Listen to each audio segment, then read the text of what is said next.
This is Simon. He's not your typical 20-year-old. He has depression with occasional psychosis. It's a label he really doesn't like.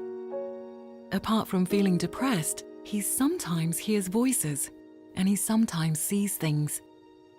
He's spent much time ruminating and has tried different vocational rehabilitation schemes, but nothing has worked. Simon has difficulty making a decision or committing to anything.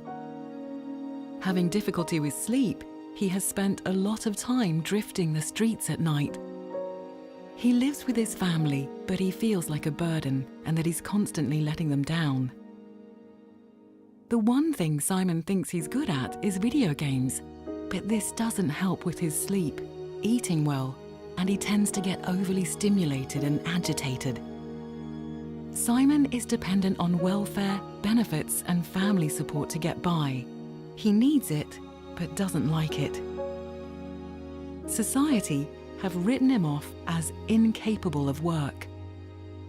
He was once placed in a sheltered workshop with other people just like him. He understood that the intention was to help and give him something to do, but it just magnified his belief that he was irreparably broken and different from the rest of society. Simon struggled to see a future for himself, and as a result, often thought about not being here. Simon's only true wish in life is that it would be normal. Normal for Simon would be getting a job.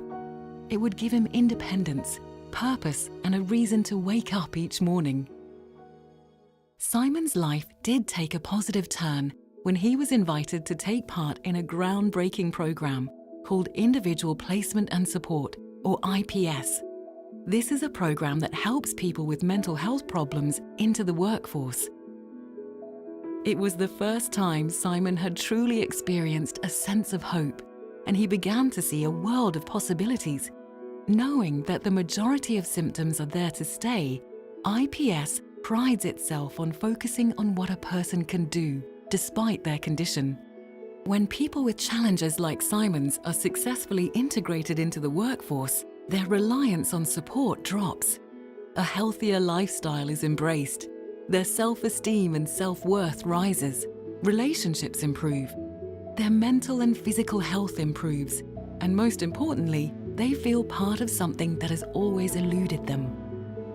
One of the biggest hurdles for IPS is getting mental health professionals, the medical establishment, places of business, and society in general to change long-held and deeply ingrained beliefs about how they view people with mental health problems and what they supposedly cannot do. The IPS follows 8 principles. Making it normal. Employment is competitive, it's not a charity, and it's not in a sheltered workshop. Creating options.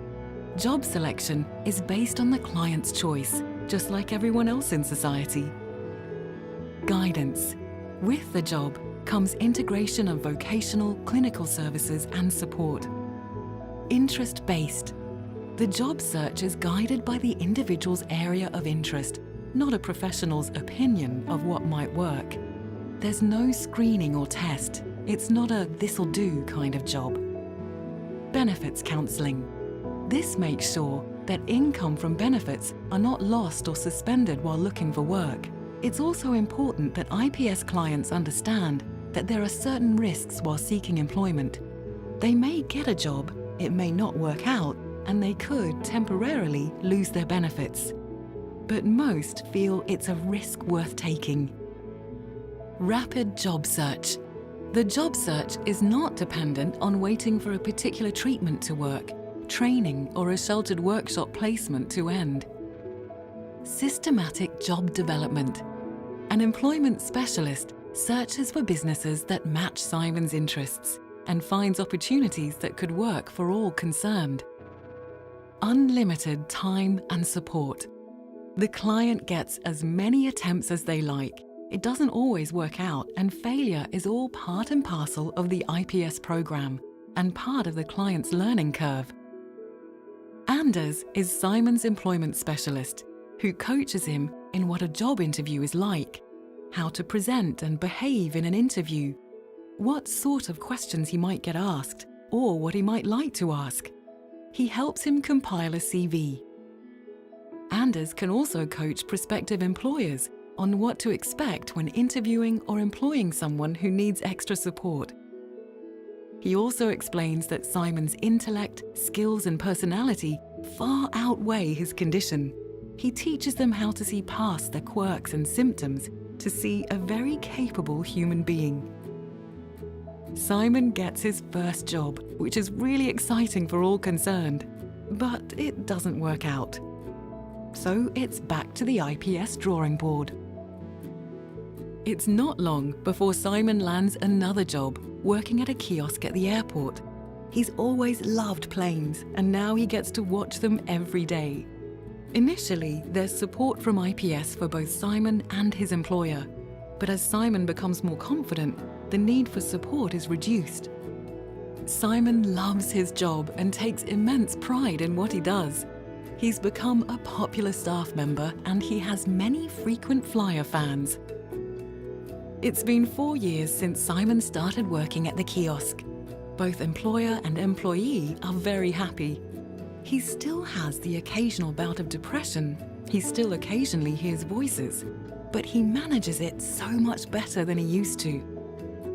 Simon's rationale is that he has stepped out of his patient clothing and into his work uniform. He also has a new label, and it's one he really likes.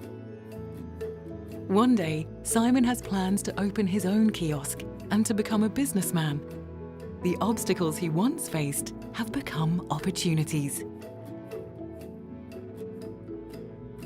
IPS gives people who are deemed different the opportunity to shine and to be part of this club we call society. IPS, making different normal.